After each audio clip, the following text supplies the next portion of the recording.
Welcome, Pewter Report readers, viewers, and listeners, to a brand new edition of the Pewter Report podcast, brought to you by our friends over at Briar-Greaves Insurance. Protecting your assets starts with a company that you can count on. So whether it's auto, homeowners, flood, boaters, or business insurance, there is nobody better in the business to work with than the great people at Briar-Greaves Insurance. For more information about them, visit their website at briargreavesinsurance.com.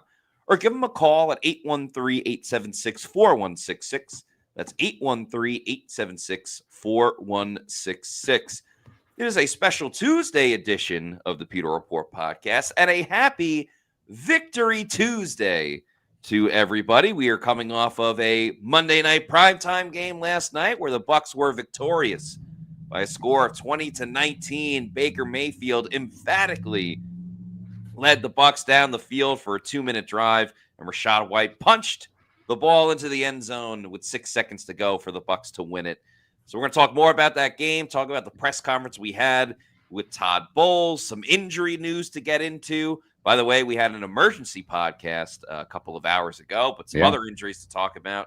And, of course, we'll answer any questions, comments, and, of course, super chats that you may have. So I'm your host, Matt Matera.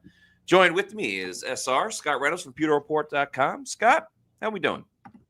Doing good. This is like a third podcast in the last 24 hours. So hello, friends. It's been a minute, but really only a minute. And we'll have another podcast tomorrow and Thursday. So we're going to be doing this all week. We'll even have a podcast on Friday for our Pewter Insiders. Those are our Pewter Platinum and Premier members, our 2 YouTube channel members. And then we'll have another round of pregame and Pewter Game Day podcasts on Sunday, and the Pewter postgame podcast again. So we're going to get to know each other a lot this week in a very kind of short, condensed week. It's already Tuesday, and the players have the day off. And there was some very unfortunate news for one of those players, Matt. It's no surprise now. We've talked about it. The news is out there over X. Kalijah Kancey, as we kind of suspected last night, and as I tweeted out on the Pewter Report Twitter account, X account, whatever you want to call it, out for the year with the torn pectoral muscle. It's going to have surgery on Friday, per Adam Schefter, and is done for the year. Very unfortunate news. Just can't stay healthy. 3rd year in a row, he's missed some significant time. Calf injuries the first 2 years, a pectoral injury this year. Really good guy. Really active, productive player when healthy, but just can't stay healthy. That's been the biggest issue with him, because when he's on the field and available, he's getting to the quarterbacks. He led the team in sacks a season ago. He's a dude that is disruptive when he is available. And I disagree with some Bucs fans that are like, he's a bust. He's a bust. Yeah, you can't say he's a bust when he's been so good on the field. If you want to say a bit of a disappointment because of the injuries that he's had, sure. But I think there's definitely a big difference between a player that is a bust and a player that is disappointing because he's injury prone. At this point, we have to say Kalijah Kancey is injury prone. It's unfortunate. None of us are happy about it. And they've been different injuries as well, at least this most recent one with the torn pec. So I wouldn't say that he's a bust by any means. The Bucs still have, 2 years of him as well. But for the time being, it just sucks. He's such an important player to this team. Not everything he does is what you'll see with the stats as well, but the way that he can, help take the load off of Vita Vea a little bit, the way that he causes attention to him and disrupts the backfield in so many different moments. It's a big loss for Tampa Bay. I still think they should be able to overcome it. Just based on what Todd Bowles does as a defensive play caller. And we'll see what Jason Light and company does too. For all we know, the trade deadline's still a little while away. We could see a new addition on the defensive line. Maybe Logan Hall has a career year in a contract season. Maybe Elijah Roberts turns out to be a diamond in the rough, turns out to be, what Bucky Irving was to the Bucs last year as a late round pick. Maybe Elijah Roberts turns into that role. We won't know until we get more of a sample size from him. But, we want to try to keep it a little bit positive. The Bucs did win in thrilling fashion. But for you sure. get injury news like this, and, of course, Luke Goedeke, who we'll talk about. It's you still want to stay positive, but there's a lot of things where you're like, damn, 2-0, but at what cost? Yeah, for sure. And just so you mentioned Luke Goedeke, Matt. The news is more positive there, and I kind of alluded to that in our X post earlier, several hours ago, when I said that the team was bracing for some bad news regarding Kancey, and unfortunately that was prophetic because he is on injured reserve or will be going on injured reserve. They'll make a roster move there. But for Luke Goedeke, they dodged a bullet. I think he's going to miss a couple weeks. We'll see if that's closer to like a month or closer to 2 weeks, right? We'll find out in the weeks ahead. But we're going to see Charlie Heck at right tackle. That's not exactly the news anybody wants to hear. But the silver lining in that is this: Luke Goedeke's not lost for the season the way that Kancey is, unfortunately. So this, for the immediate, this concerns me more than Kancey. Like if it was a situation of, hey, you're going to be missing one of these players for this next game, who would you rather be without? Yes. I would say I would rather have the Bucs be without Kancey than Luke Goedeke. But we can't control that. Kancey's now out for the whole year. Tristan Wirfs, for everything holy, please get back as soon as possible because we're looking at a situation. We'll see with Tristan Wirfs how much he can practice this week. Last week, I think it was a good sign. You know, he practiced on Thursday and Friday, which is typically the Wednesday, Thursday practices, and did not go that last day where Chris Godwin practiced Thursday, didn't practice Friday, and then practiced Saturday. But the fact that Tristan Wirfs was able to go 2 in a row and got through it okay, and you know, Todd Bowles said that he wasn't sore after that second practice either. I mean, if Tristan Wirfs can't go for this game against the New York Football Jets, it's tough to imagine how this offensive line is going to look. I mean, I know we saw it a little bit against the Texans, but now you got a whole week to prepare. I guess it helps in one sense that you get to prepare the whole week, knowing who your starting tackles are going to be. But if Tristan Wirfs can't go, you're looking at, once again, probably Graham Barden at left tackle, Bredesen at center, and Michael Jordan at guard, but with Charlie Heck at right tackle. And Ben Chikuma comes into the conversation as well. Just he's the next man up, either him or Elijah Klein, but probably Ben Chikuma. You know, he comes into the conversation now based on this injury to Luke Goedeke. So on the one hand, thank goodness it's not for the entire season. But still, it's a tough blow for right now with the Bucs because the Jets have some pretty good edge rushers. They do. The Eagles are the defending Super Bowl champions, and we're talking about a makeshift offensive line once again. So if Tristan Wirfs can come back for week 3 for the season, the home opener, that'd be huge. Then you calm down a lot more. But until then, until we find out later this week, it's it's really rough for the Bucs right now on the offensive line. Yeah. As James Tolson says, I had zero faith in Heck. I mean, the Bucs pretty much are there too. I mean, they opted to reshuffle their entire offensive line, or 3 out of the 5 positions, just to make sure that Heck wasn't on the field at left tackle for the first 2 weeks of the season. And you know, to your point, you mentioned Elijah Klein, Matt. If it came to a situation where, you know, if Charlie Heck, if something happened to him, or let's say something happened to Graham Barton and Tristan Wirfs was not available, and if Heck had to go to the left side, right, then you could be looking at Michael Jordan, who actually played right tackle in the preseason, going to right tackle. Then you're inserting Elijah Klein at left guard, right, and you have Ben Bredesen at center. The only guy who's the constant is Cody Mauch, right? At guard, at right guard, and so that is not ideal when you have to shuffle 4 different positions out of 5 to piecemeal an offensive line together. So let's hope that Tristan Wirfs comes back, and let's hope that he plays well and doesn't re-injure his knee the way that Luke Goedeke re-injured his foot. I don't think it's the same thing because there's been enough time to substantially heal that knee post-surgery, which is back in the early part of the summer, whereas Goedeke's foot injury flared up last week and he went to play on it and it just didn't work out. So it's a bit of a conundrum. You almost wish that the Bucs could like move their bye week up to week 4 before that Eagles game or something and push that game back a little bit. But listen, football is all about the next man up. And, you know, I like what this team has in Ben Chikuma. I just don't want to see him on the field yet because he is kind of a boom or bust guy. The reps when they're good, they look great. The reps when they're bad, they look awful. And one of those awful reps can get your quarterback hurt, can get your quarterback knocked out for the year, can create a sack fumble that can change a game or lose a game. And this team does like the long-term prospects of Ben Chikuma a lot better than like the short-term prospects of Ben Chikuma. They don't want to see him this year, but he is a guy that probably will be that swing tackle next year, replacing Charlie Heck. And I think once he gets another, year behind the scenes in practice, developing his craft, learning the offensive tackle position left and right, then going through training camp again, going through another preseason, I think he'll be ready to go as a swing tackle next year. I really do.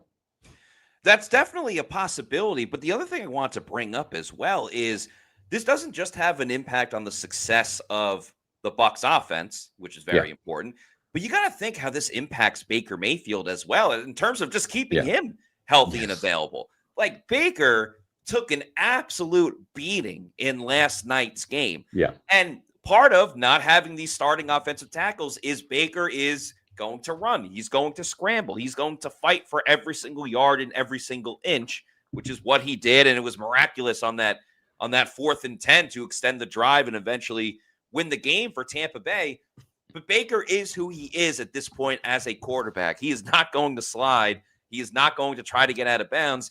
He welcomes on the contact. And I'm not telling Baker to stop doing that, but knowing that he's going to take those hits, I don't know if he can get through the entire season, if he's going to have to go through every single game the way it was against the Houston Texans. And credit to the Texans. I mean, they have a great defense, one of the best defenses in the league, in my opinion, and they play a super, super physical brand of football that I don't think every single team does. But you definitely have to factor that in for Baker Mayfield of how do you go around operating this offense, letting Baker let it rip the way that he did certainly last night in that game-winning drive, but also keep him healthy for the long haul. Because at the end of the day, while it's great that Teddy Bridgewater is here, you're not going very far without your starting quarterback. I mean, there's a very few rare examples like the Eagles a couple of years ago, but the lack of availability on the offensive line with Wirfs and Goedeke and moving around everybody, that's going to impact Baker as much as it does the rest of the offense. So, hopefully they continue to lean on Bucky Irving and Rachaad White the way they did last night. That's one way to really combat it.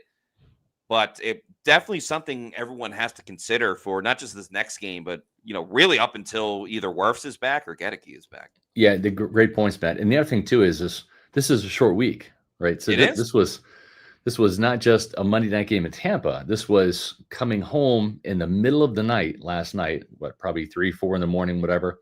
So by the time that game was over, you board the plane, everything's on the plane, and it leaves and flies across the Gulf of America and then lands in Tampa.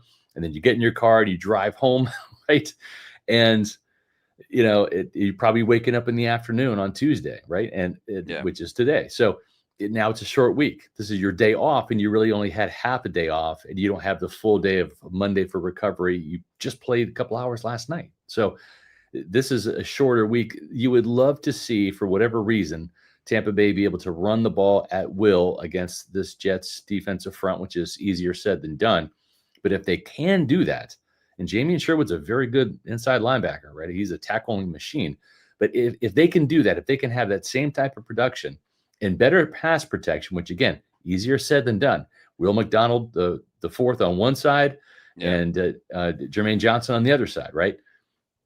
If they can do that, though, and have this be a handoff the ball Baker game where he's doing this all day and turning around and handing the ball off to Rachaad White and Bucky Irving and throwing the ball from cleaner pockets where he's not having to scramble, where he's not having to take hits, not getting sacked in the pocket. If this can be your breathe a sigh of relief Baker game, that's going to bode well for the next week against the Eagles, because all of these hits, they have a cumulative effect. And so the more hits Baker takes in a short week on Sunday against the Jets, the more banged up he's going to be and perhaps less effective heading into that even more crucial game against an NFC opponent that you're going to be challenging for when it comes to playoff seeding in week 4 when the Eagles come to town, Matt. Yeah, I would love for nothing more than a 3-0 Bucs going up against the Philadelphia Eagles with the chance to, potentially be the number 1 seed in the NFC. I mean, I think if you're looking at power rankings and Yeah. stuff right now, or just who looks the best, I think you got to say the Packers for sure, the Eagles because they're the defending champs, the Bucs are in there too, and Rams as well, but they play the Eagles next week, so that'll kind of be a deciding factor right then and there. But it's going to be a little bit of a battle of the walking wounded with with the Bucs and the Jets. The Jets have their own issues with the quarterback right now with Justin Fields. He's in concussion protocol, so we're gonna have a banged up Baker and potentially a backup with Tyrod Taylor, which actually Baker and Tyrod were teammates with the Browns back in the day. So definitely a lot to break down this upcoming week for Bucs versus Jets. And tough news about Kancey. Yes. Not as tough, but still bad news about Luke Goedeke, although silver lining is he will be returning. And the Bucs are going to have to continue to find a way, one way or another, and they got a 2-0 start, so they're going to have all the motivation to continue to stack those wins. No doubt about it. Let's get into some super chats. We have those kind of stacking up here, so we do. Yeah, thank you to Sean McDonald. Thanks for the $10 super chat. Says, welcome to Tampa Bay, where good kickers go to get the yips. Well, to be fair, we haven't really seen this in a minute, right? We had Chase Suckup for couple years winning a Super Bowl with this team. I'm sorry, I said Chase Suckup. I was combining both of those great kickers. That would be a great kicker. That would be, Chase Suckup. He'd be the next guy in line, right? Now, but Ryan Suckup and then Chase McLaughlin, they have stacked together some really, really good years together between the two. And I hope this doesn't go back to the old days of Jason Light's head scratching game of can someone find me a kicker? It's just like a little wheel that you spin and like, which kicker do I pick this week? Let's give you a tryout and see what happens. Let's hope that this is an issue that can be resolved by Chase McLaughlin just having a perfect day on Sunday. And maybe you chalk it up if you're Chase to, well, I was in 2 dome stadiums and back home, friendly confines of Ray J, where he's actually kicked very well. Yes. And so perhaps that's the case. I've seen a lot of fans out there, and I've been on a couple podcasts today where people are saying, should they bring in a kicker? I don't think you want to bring in a kicker this week. You want to give Chase an opportunity at home to put some right through the uprights and get back on track from a mental space, because his misses, I don't think they're mechanical. He knows how to kick the ball. It's mental at this point in time. Sometimes when you miss a couple kicks, those uprights just get narrow for some reason. And I think that might be where he's at right now. Giving him something else to think about in the back of his mind. Well, they're bringing in a kicker. Are they going to sign one to the practice squad? Are they trying out another kicker? Clear that thought for a week. If he doesn't get the job done on Sunday, I'm all in favor of bringing in another kicker, because you have to have a guy that has some confidence. But I wouldn't press that button right now just because Chase McLaughlin over the last 2 years has been pretty automatic, has been pretty steady. I think he deserves the benefit of the doubt for one more week, especially a home game. Yeah, so last night I was part of the group that was saying they should be at least trying out kickers this week. But then I slept on it. I thought more about it. Because I think Chase McLaughlin has built up enough equity, which with what he's done so far during his tenure in Tampa Bay, that he should get another week. But if week 3 he has another kick that keeps it a 1-possession game versus making it a 2-possession game, or how it was in Atlanta where you're making a field goal game versus the opponent needs a touchdown, then serious conversations need to be had, because it's 3 weeks in a row. He did hit each of his extra points, so it helped out there. But I don't think the Bucs are going to not have close games anymore. Like they already had 2 games that got decided with less than a minute to go. Right. Hopefully with the Jets, they could still blow them out despite some of the injuries that they have. But, you still have matchups against the Eagles, the Rams. You see the Falcons again. You see the Lions on Monday Night Football. Odds are the Bucs are going to still have some tough, close games. And if the decider is your kicker hitting or making those kicks, well, they need the Chase McLaughlin that was there last season and the prior season. So I have come around on giving him one more week, let him see him kick at home and see what that changes. But Jamel Sirleaf, thank you for this $1.99 super chat. says, are we ready to say that Yaya Diaby might be Joe Tryon-Shoyinka 2.0 with a frowny face? Well, I mean, from a production standpoint, that could be the case, right? From a play style standpoint, they're two completely different dudes. At least Yaya Diaby's physical and is much better against the run than he is. And Matt, you pointed out last night, Joe Tryon-Shoyinka was, albeit the last pick of the first round, a first rounder. Yaya Diaby is a third round pick, and I think for a reason, right? He only had one good year at Louisville, 9.5 sacks. Sacks can be very subjective, as Rod Marinelli told me, and I'm a big believer in sacks. I mean, I think sacks beat pressures because a quarterback can be pressured and still throw touchdowns or first down passes, right? A sack, there is some finality. It is a negative play. It can also lead to a turnover. So having said all that, it's like if you look at the snap counts, right, Matt, it's like, how many snaps did Greg Gaines play last night? Well, he had one sack. Out of all those plays, he had one sack. Yeah. Hassan Reddick has played a bunch of snaps over the last 2 games. He has one sack. So as much as we love sacks and we sit there and say, wow, this guy's a double-digit sacker, how many snaps does a guy have to play to get 10 sacks in this league? So yeah, in the grand scheme of things, it's important.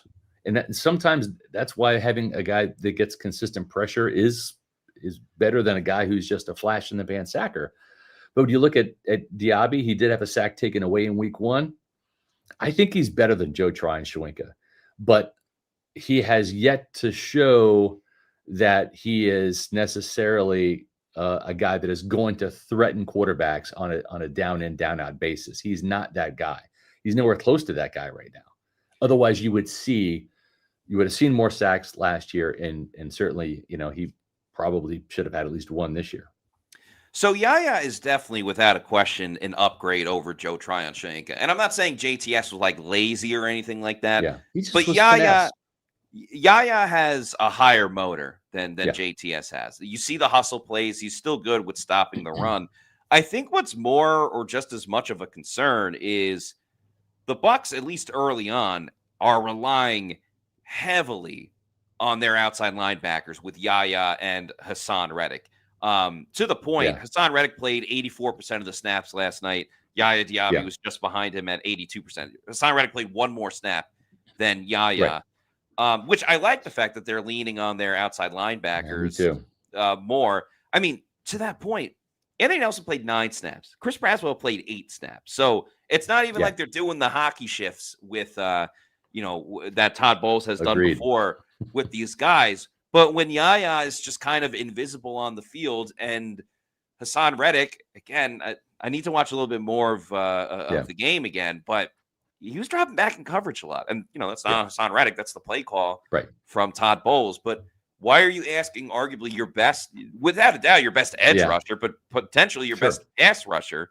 Why are you still dropping him back in coverage all that much, especially when the Bucs still aren't taking the football away in any capacity? So Yaya, I think we've learned at this point, he's not just a guy, but he's not a number 1 edge rusher on the team. He's not going to develop into that. I still think you got to give some more time than just 2 games to say, he's JTS again. Right. But he hasn't really had the results early on that make you want to, believe in him. I agree. KGH for life. Thank you for this $5 super chat. Says it's still early, but maybe talk to Miami about Jalen Phillips or Chubb. They're a bad team. Well, they play the Bills on Thursday night, so the Dolphins might be not going to be trading someone this week. Yeah, right. Yeah, but they might be fast tracked faster than any other team to 0-3 this year, right? And the more games you lose, the more fire sale conversation starts. And I think the Dolphins are probably heading for some regime change here. I mean, Chris Greer has been terrible as a GM. Mike McDaniel, I think, is wearing out his welcome in Miami.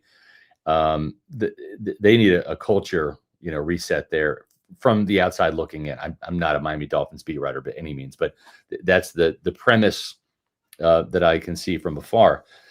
So yeah, guys that have some value are probably going to be available as it gets closer to the trade deadline. Might be a little premature to do that now. If you're Chris Greer and you're Mike McDaniel, you're trying to win as many games as possible to, save your job. Yeah, to not have the owner come at your door and knock and say, hey, we need to have a conversation. So that may be the case in time, but that time may not be right now. We have to remember Jason Light did wisely during that Super Bowl year in 2020 when the window was open, go out and get Steve McClendon from the Jets for a 7th-round pick. That proved to be huge for the Bucs because remember that year they lost Vita Vea for the entire regular season. I think it was week 5 or week 6 when they lost in Chicago on Thursday Night Football. And it was Ndamukong Suh and Steve McClendon in the middle. So we'll see. But this team does have Logan Hall, who's in a contract year. They do have Elijah Roberts. At least they spent a draft pick on another defensive tackle. I think the arrow's pointing up. You got a couple guys in Adam Gotsis, who was activated from the practice squad, elevated for week 1, more of a nose tackle type. CJ Brewer is around, more of a quicker twitch defensive tackle. Not Kalijah Kancey, but maybe the closest thing to him out of the practice squad defensive tackles. Had 2 sacks against the statue that is Kirk Cousins in that Falcons game last year. So they have some options in-house. Time will tell if they go outside and probe some trade situations.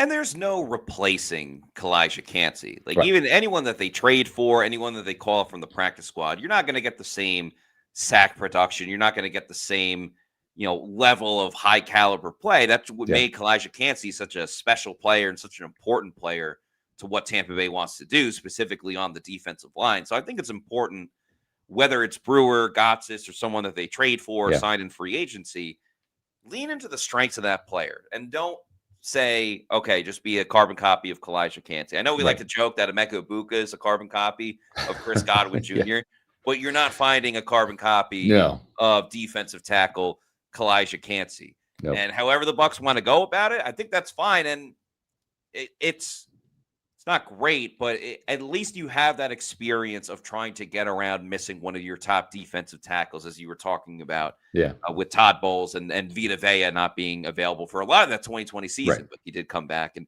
helped win a Super Bowl. So I think it's important to keep that in mind. Whoever is taking up the lion's shares of the rep with Kalijah Kancey not in, don't expect the Kalijah Kancey production, but that doesn't mean that the Bucs can't be a productive defense either. Yeah, I agree. We're not going to do roll call today because it's Tuesday. We do that on Mondays. And I know you all got shortchanged because the Bucs played a Monday night and we did a Monday night post-game podcast rather than our Victory Monday podcast that we typically do, even though it's Victory Tuesday. But we do want to give some shout outs here real quick. And let's do that to our Pewter Platinum members, Scott Federico, Rachel Gordon, Noah Parr, Scotty J, Dave Anderson, Hezo813, Ash Fishpool, Joel L. Rican, Sam, John Dale Morris, Zap Brannigan, RP89, Connor For Reals, Kevin Thomas, Layden Carter, Brandon Riley. We've got some new Pewter Platinum members too, which we're excited about. Some of our old standbys, Alec Bickler, Nick Dubuque, Zach Jarvis, Mario Thomas, Eric McMillan, Dominic Tarantino, HK Bucks, and a couple of new ones, Brayon Pinkney, and the Real Maverick. Thank you very much for becoming Pewter Platinum members. We greatly appreciate that, as well as we appreciate a slew of new Pewter Report TV channel members who have either joined, rejoined, or leveled up. Pickle Dog, a Tartizard, the Real Maverick, D Jones 863, Josh Lewis, Brayon Pinkney, Ward Burns, James Matz, Enoch Lover, Christopher Chris Kirk, Robert Blackman, Ryan S., Bill Vincent, Connor For Reals, BC, Florida, Matt Loschman, Nicola Justina, JD Foster, Frank the Tank Hall, Christopher Cole, Ricardo Edwards. See, I told you, we had a lot. We had a lot of new signups. Buchan, AJ Constas, Ed Gein, Brewtender 13, Brock Monroe, Rashad West, TJ Fuller, Penn Wallace, Drew, number 88, and Christopher Oxentine. Thank you all so much for supporting our channel here. And as we like to do from time to time, we let our Pewter Premier members get their love as well. We have too many to roll through, so I'm just going to let this scroll across the bottom here. Thank you so much for becoming Pewter Premier members. We're going to have another Pewter Insider podcast for you on Friday, as well as a podcast on Thursday, of course. But we have a special podcast coming up tomorrow. That's our Bucs Jets preview. And Matt, I don't have my glasses on, but is that Bucko Bruce?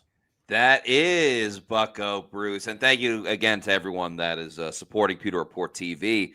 I'm excited for practice this week, too, because we get a sneak peek of at least the Bucko Bruce helmet. They're not going to be wearing their creamsicles or their throwbacks at practice, but the Bucs will be wearing their 1976 throwback uniforms on Sunday against the Jets to honor the 50-year anniversary of the Tampa Bay Buccaneers. So first home game, they're going to be looking great with those uniforms and hopefully can bring a win, which those jerseys did not back in 1976. But, there's a first for everything. So super pumped for this game on Sunday, which, by the way, we're going to preview that game as well. The day of the game on Sunday, September 21st at 9 a.m., the Pewter pregame show. We're going to break down Bucs versus Jets, look at some of the closest matchups. And then the Pewter Game Day show will be on at 1 o'clock. We're going to be reacting, giving play-by-play, opinions, analysis to everything going on in Bucs versus Jets during the game. And if the first two Pewter Game Days are any inkling of how the season's going to go, you want to be dialed in, tuned in late in the game when drama is going on. We keep it upbeat. We keep it fun. It's super interactive with all the commenters and everybody like that. So it's definitely a great time. Recommend everybody checking it out. And it's been fun, and I believe it'll continue that way too.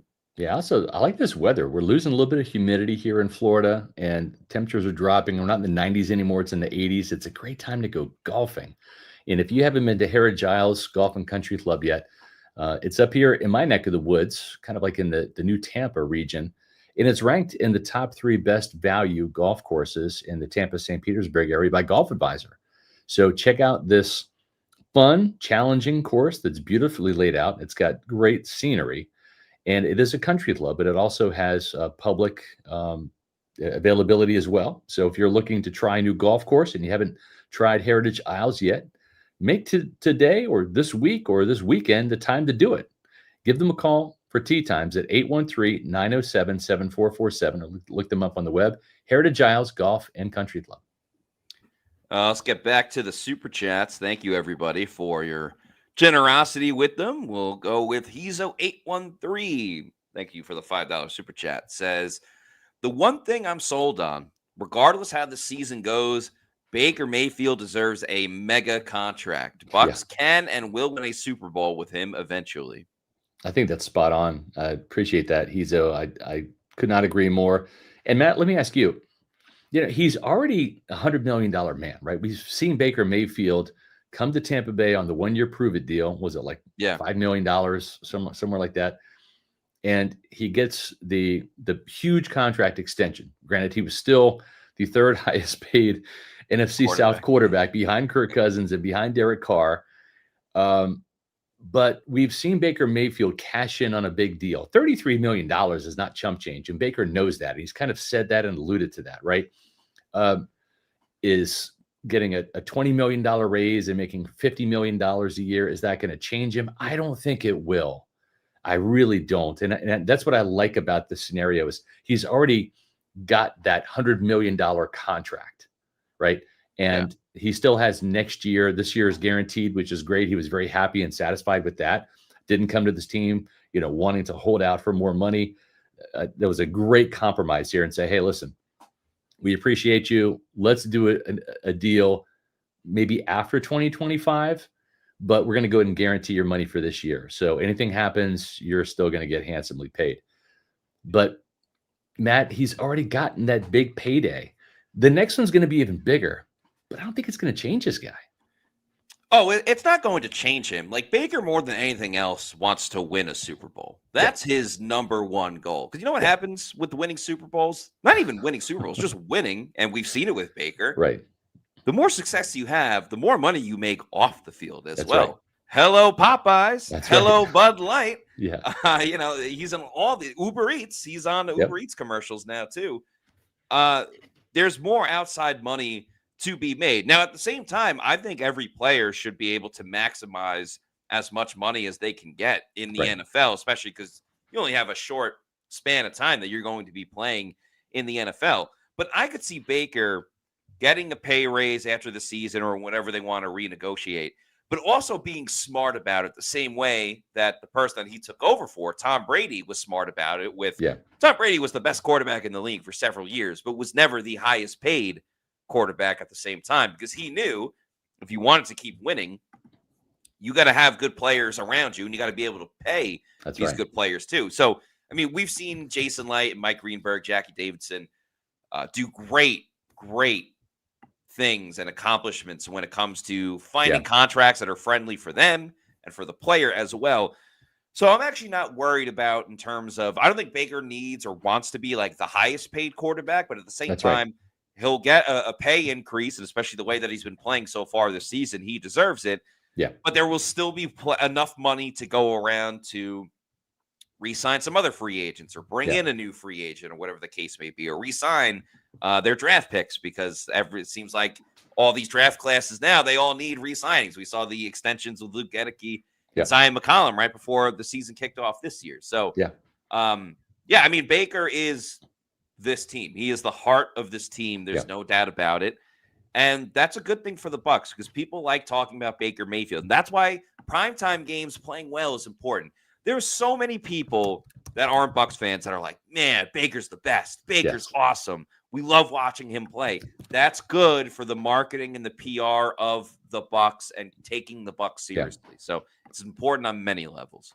I mean, look what Tom Brady did for the careers of Mike Evans and Chris Godwin, making them household names, right? Winning the Super Bowl here in Tampa in 2020, just elevating their own individual brands and accomplishments. And it's like, we knew that Mike Evans was a Hall of Fame caliber player, putting up Hall of Fame numbers, but really until they won the Super Bowl with Brady in 2020, that didn't really become a national narrative. And then it started to, and then you see Mike break these records and continue to get 1,000-yard seasons after Brady's gone, and continue with success with Baker Mayfield. And he's played a huge role in Mike's success. You know, a high tide elevates all the ships. And right now the tide is high with Baker Mayfield. It absolutely is. Yeah. And actually, one quick thing, I just put my 2-point conversion column in the chat. Make sure you read that. Just came out this afternoon. I really believe that the MVP candidacy for Baker Mayfield got launched last night. Yeah. And the great news is it's a week 2. It starts that momentum early. That scramble on the 15-yard run on 4th and 10, where, you know, he gets, you know, hit and he goes down and grabs his leg, and then Chauncey Gardner Johnson comes up to him and starts mouthing him, and all of a sudden he realizes, wait a minute, I'm perfectly fine. Yeah. You cured me with your trash talk. I'm going to give it right back to you. You got to love that from Baker Mayfield. In that moment, in that drive in the fourth quarter, really opened some eyes league wide when the Bucs were the only game on TV last night until that doubleheader kicked off. I think it really went a long way with the national media narrative that resides in LA or New York to really give him some props. And by the way, he threw 41 touchdown passes last year. That's a good number, right, Matt? He's on pace to throw 42 this year as it stands right now. Yeah, pretty good numbers. Stats are important with the MVP award, and his 5 touchdowns, he's tied for second in the league right now. It's only 2 weeks, but he's one behind the league lead. So that's important too. There's many different factors when it comes to winning the MVP. Right. Mikey Moneybags, thank you for this $4.99 super chat. Says, give credit to the secondary. Nico Collins was quiet throughout the game after that first touchdown. That game-winning touchdown was run behind Heck. Yeah, I think the Bucs knew going into the game defensively, Collins is the player that they have to stop, they have to shut down. And the touchdown Nico Collins had, and CJ Stroud didn't really have that good of a game. Right. But he made a great throw on that touchdown to Nico Collins. Like, Zion McCollum wasn't beat by that much. He just threw it in a great window, and is well done by Nico Collins to catch it and somehow stay in bounds. But, you know, the secondary came up big as the game went on. The fourth and goal, goal line stop. Jacob Parrish nearly had a pick. The secondary, and now with Benjamin Morrison in the mix, they got options to do some different things. In the secondary, they're not getting beat deep or anything like that. Right. The biggest plays that have hurt the Bucs defense in the passing game over the last 2 weeks have been short throws to the running back, who then takes it all the way down the field. Yeah. That's been the biggest killer for the Bucs defense right now. No, you're right. And Tyke Smith, in my opinion, has been the best player on the field on defense these last 2 weeks. Leading tackler in both games. We saw, a monumental sack, blew up Darian Ogunbowale for that sack. Yeah. And he really has kind of like that dog mentality. I know he went to Georgia. He is a dog, but I'm saying that DAWG mentality, he really brings some toughness. And I love the way he plays near the line of scrimmage. And he was a guy that's capable of picking off passes too. He had 2 last year and tied Zion for the team lead. So we need to see some more interceptions, though. I'm confident this unit is capable of doing it. They just got to catch the ball. And as Todd Bowles said today in his presser, there had been some dropped interceptions, but the one that Levante David dropped last night said hurt my heart a little bit. Yeah. You got to catch the ones they throw to you. That makes it easier to up your interception total when you haul in the gimmies. I seriously think they need to start with the swear jar. Like I put agree. money in a jar Yep. because it's been the Levante one sealed the deal for me. It's like if Levante David's not doing this either, like they need to start some type of lack of interception swear jar. Yeah. We have a couple super chats from Eric Moreno of $2. Thank you. Says Pro Football Doc said possibly late season return. I think that's in reference to Luke Goedeke. Yeah. And thank you for this $2 super chat. Says Goedeke back for Seahawks or Niners game. That'd be pretty optimistic because Seahawks is week 5. So you're talking about missing the next 2 games, but then coming back for another game where they're wearing their throwback jerseys. That would be ideal. We'll see. I've heard weeks as opposed to months, so that's good. Although weeks can be months, right? If you say an 8-week injury, that's technically 2 months. So, but we have heard weeks, and usually that means 4 weeks or less. That's how I'm interpreting it. So I'm hopeful that he comes back sooner rather than later, and we'll see. But run the ball behind Charlie Heck. Run. Keep less running. pass protection, more run blocking from Charlie Heck is a good thing. Very, very true. Zap Brannigan, thanks for this $2 super chat. Says Servase Dennis ain't it. Yeah, well, I asked the question today: is did you bench Servase Dennis? I asked Todd Bowles that in his press conference today via Zoom, and he said no, he didn't. And we've seen Deion Jones pop up late in games now, and I do think it is to get Servase off the field. Hey, reset, relax, watch, and they feel comfortable with Deion Jones in there. I will say this: if this continues to be a lingering problem, covering backs out of the backfield for Servase Dennis, we will see a platoon situation. I just feel that coming, regardless of what Todd Bowles said. I think he wants to keep Servase's spirits high and his confidence up. No one's harder on Servase than him. I've had dialogue with him, and good dude, wants to really play well. And I think there are certain areas of his game that are really, really good. That was a fantastic blitz on 3rd down. Almost got CJ Stroud, pressured him into an incompletion that forced a punt. So, but listen, you got to be a complete linebacker. And usually I don't take the PFF grades as the gospel, but I really think that they nailed it. They had in the bottom 5, Servase Dennis had the worst grade. Okay, I'm fine with that. Levante David was in the bottom 5 in terms of PFF grades for last night. So was Deion Jones. I thought the whole linebacker level didn't play well last night, especially in coverage. And you'd like to see that change against the Jets. Oh, and by the way, Breece Hall, a guy that can run it or catch it, coming right at you. That's what I was going to say. Is I'm not trying to do the Bucs Jets preview before the Bucs Jets preview, but if you're the Jets, who, let's face it, the Jets have 2, maybe 3 weapons on offense. It's Garrett Wilson at wide receiver, Breece Hall at running back, and I'm a fan of their backup running back too, Braylon Allen. Ran at Wisconsin. He's more of a bruising type of running back. But Breece Hall gets it done as much in the passing game as much as he does running the football. And if you watch the tape of the Bucs and you see what Bijan Robinson did to them, and you saw what Nick Chubb did to them in the passing game, if I'm the Jets, I'm putting Breece out in space. I don't care if he only runs the ball 5 times. We're going to throw him the ball 15 times, and he's going to beat Servase Dennis. So it definitely needs to be cleaned up.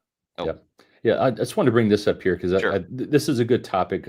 Realtor David Zussman here, because we've had this. I've seen this in the chat here, and I just want to kind of address this.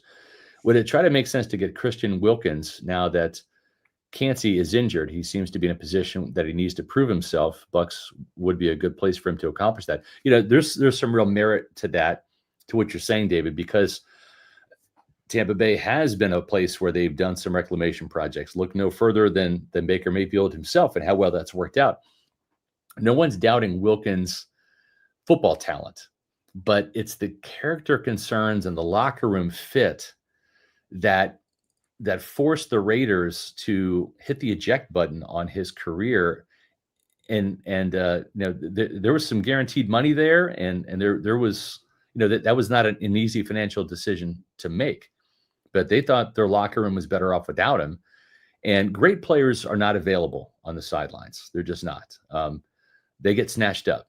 And so I'm a little curious with this situation here that the Buccaneers, would they want to potentially wreck or disrupt their team chemistry with Christian Wilkins coming into their very tight locker room? That to me is something that I'm not so sure about, especially with John Spytek being the guy that cuts him and him and Jason Light being so tight. I just don't know. Let's put it this way. Jason Light's going to get all the intel from John Spytek about Christian Wilkins. He probably already has, I'm sure. I don't think it happens because of that. That's the big thing for me, is the relationship between Jason Light and John Spytek, where if John Spytek isn't down with him, I don't see why Jason Light would be down with him either, unless it's such a desperation move and they need anybody. But at this point, you at least got to, give more opportunities to Logan Hall, give more opportunities to Elijah Roberts as well. Let them prove that's right, whether or not the Bucs need to make a move or not. And, if Elijah Roberts plays out of his mind and, is getting a half a sack each week with Levante David, well, then maybe you're not looking to make a trade or, trade for a more of a notable name in that sense. I will say this. If Wilkins says, hey, I've waited a couple weeks, I'm not getting any offers, something's better than nothing, give me a close to league veteran minimum type deal, let me prove myself. Hey, you can always cut the guy, right? You can cut the guy after a week. We see this team all the time, bring in practice squad players 1 week and try him out for a couple of practices and say, nope, you're not the guy, next. So there's always that, but it has to be for a kind of like a bottom of the barrel type financial situation for Tampa Bay, I think, to entertain that right now. Yeah, definitely. Drillman32, thanks for the $5 super chat, says, I love these close wins. Shows we are built for ascension. Yeah. Health is the only thing that has limited us since the Super Bowl season. Yeah. Definitely think the Bucs they're comfortable in chaos, I think is a good way to put it. They're definitely well said. Comfortable in chaos. Chef Boy Arquise, thanks for the $4.99 super chat, says, looking forward to a list of outside defensive lineman options. Also, when will it be time to call for Deion Jones to play more snaps, and why is it next week? LOL. You might see that. I mean, we've already seen a couple of weeks now where Deion Jones has been inserted for SirVocea Dennis. So I wouldn't be surprised if that happens again. That's kind of been par for the course. And I do think that SirVocea regressed a little bit. I mean, obviously from a statistical standpoint in the box score, sure, he made less tackles. He also played 48 snaps this week compared to 80 snaps the week prior in week one. Yeah, so there was less snaps. More opportunities to make more tackles in week one against the Falcons. When you own the time of possession, was it 37 and change to 27 and change? I mean, yeah. That worked out in the Bucs' favor. The fewer the plays on defense, the better. We'll see. I would not be surprised at all if we see more Deion Jones out there. Drillman32, thank you for being a Pewter Report YouTube channel member for 9 months now, says, I wish our edge rushers had better hand usage. Yeah, I mean, I'm a believer in Larry Foote, so I'm not going to slander Coach Foote whatsoever. I love the club rip. I love the opportunity to free that offensive lineman's hands off of you. And I was taught that. Joe Cullen, who I've looked up to as one of the better defensive line coaches, Rod Marinelli, the same thing. They're big believers in that. Larry Foote is not so much a club rep guy. I think that would work wonders for Yaya Diaby and even for Hassan Reddick, rather than kind of going with the long arm or just the bull rush. I'd love to see more push-pull from Yaya Diaby. We'll see. It's young in the season. I think there are sacks to come. 17 games. We're only 2 weeks into it, so we'll see what happens. Right. Like if the next 2 games, Yaya records a sack in each one, everyone's going to be like, Yaya's back. He's so back. I get it. It's a week-to-week league. We can only react to the most recent stuff that happened, but we'll see. Beats McGee, thanks for the $5 super chat. Last week, Dennis pissed me off diving over Penix on the 4th down play. Rondé talked about it on his show. This week, it's Logan Hall allowing the touchdown. Well, I think it's a couple things, right? I think, first of all, when you look at that dive that Servassier Dennis had over Michael Penix, a couple things. Number one, he didn't want to get a 15-yard personal foul for spearing a quarterback who's attempting to slide or dive, right? Because when you're the quarterback and you're the ball carrier, whether you slide or whether you dive, you are giving yourself up on the play, right? And the play is over once you hit the ground. So I'm going to give Servassier a little bit of a pass there. Also, too, Rondé came from a generation where John Lynch would just plow into you because there wasn't going to be a unsportsmanlike conduct for hitting the ball carrier too hard back in the day. So I think part of that is generational. I've had to come to grips with that starting my Buccaneer coverage in the 90s, where defenses could literally get away with murder, to the current day where, if you touch the quarterback too hard and not gently enough, it's a roughing the passer penalty. So I'm going to give Servassier a pass on that. I'm not sure about the Logan Hall, play. I have to go back and take a look at that. It's a difficult conversation with protecting the quarterback, because there are plenty of examples where it's a ticky-tack thing. But at the same time, you look at next week and J.J. McCarthy's not playing. Jaden Daniels might not play. Joe Burrow's out for 3 months. Right. It's like, well, I guess you got to take the lesser of two evils. Yeah. Amazement 717, thanks for this $9.99 super chat, says, was confident like me that we were going to score a touchdown when they let Chubb score. Wasn't nervous at all. That says a lot about how the team culture has changed dramatically. Yeah. And again, I forgot, sorry, I'm operating on like 3.5, 4 hours sleep here today, folks, but I meant to ask Todd Bowles, and we'll ask him tomorrow when we see him in person.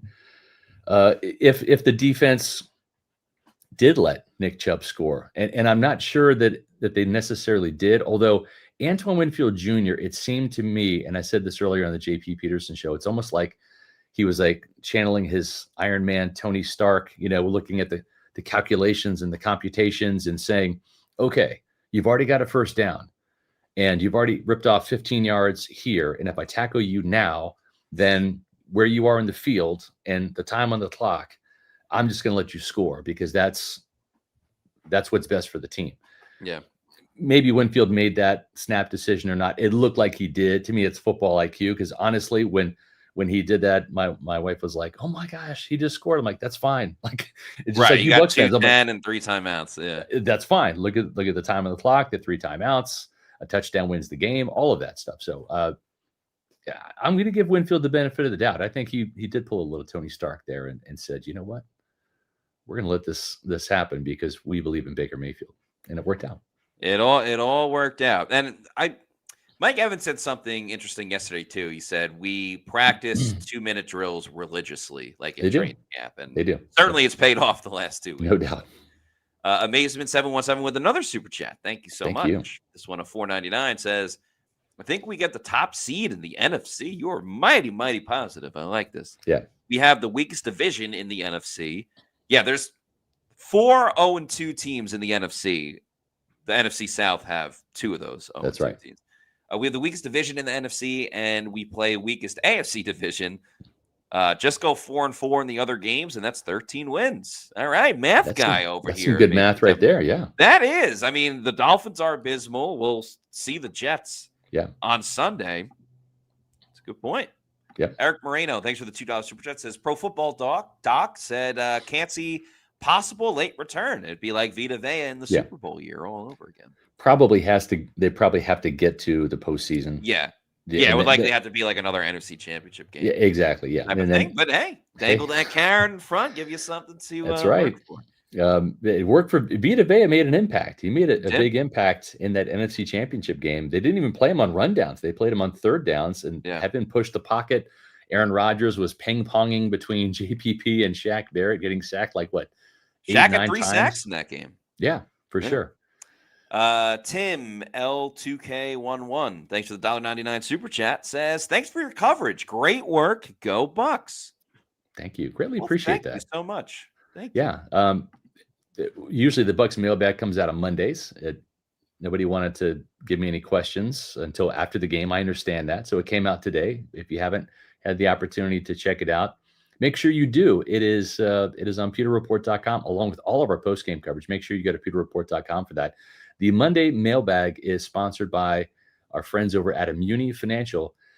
Watch this video and scan the barcode, and you're going to be thanking me once you did. Will your savings last through retirement? Most people plan for 10 years. A retirement can last 30. Healthcare, taxes, market swings, it all adds up. Take our quiz. Check your retirement readiness today. Immuni Financial. There's that barcode. Scan there and take that 2-minute quiz. It's fantastic.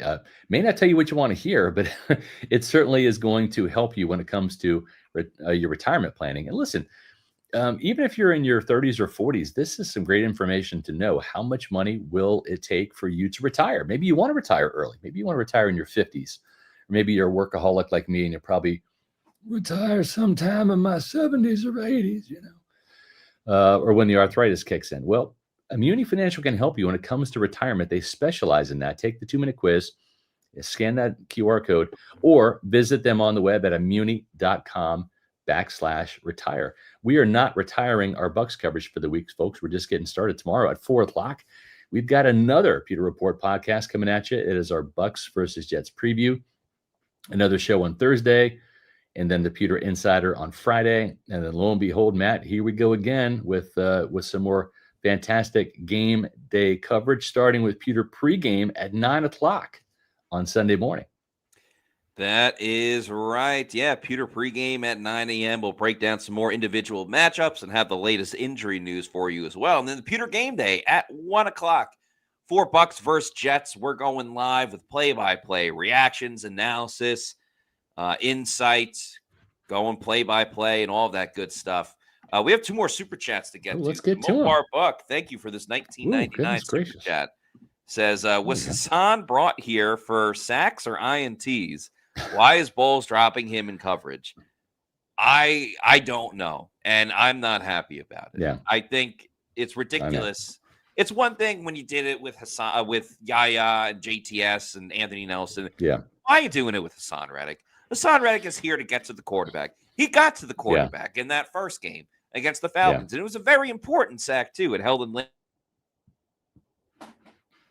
I'm not a fan of dropping him back in coverage. I'm just Matt. What happened in that training camp practice, the joint practice against the Titans? Yeah, when Hassan Reddick had an interception against a rookie quarterback. You and I looked at each other and we said, "Uh-oh, that was the worst thing that could have happened for Hassan Reddick. He's going to be dropping into coverage all the time now." I'm all for it with the element of surprise, but not 10 times in week 2. Exactly. Amen, like there brother. Needs Amen. to be the element of surprise, and it's not surprising when you're doing it already this early in the season. Yeah. A couple more super chats before we close out. Hughes44, thanks for the $2 super chat, says, nice game calling, Maddie. Daniel did great. Thank you so much, and we appreciate that. Thank you for tuning in. And Meets McGee with a $2 super chat. Thank you. Says, did anybody talk about the time management? I thought the time management was fantastic. Yeah. Zach Beislein for the win. Great move by Todd Bowles to bring him in, and great move by Todd Bowles to listen. He gave Zach some props today on the post-game press conference. He did. And I love the usage of timeouts, waiting till the very end, keeping 2 in your pocket so you have the ability to run or pass. That totally helped out, and it helped Rachaad White get in on that first carry and win the game with 6 seconds left. And the Texans didn't have an answer to respond outside of the kickoff. So it That's was right. a fantastic time management there. Everybody, if you're not already doing so, please make sure you're following us on all of our social media on X, Facebook, and Instagram. We are at Pewter Report, and our YouTube channel is Pewter Report TV. Please like and subscribe. Leave a comment on this video how you're feeling about the Bucs going into Week 3. We have a ton of shows coming up. We already previewed that. So, yeah, we're back at it again tomorrow, 4 o'clock. So until then, for Scott Reynolds, I'm Matt Matera saying thanks, everyone, for watching. And we'll see you tomorrow at 4 for another edition of the Pewter Report podcast. Out.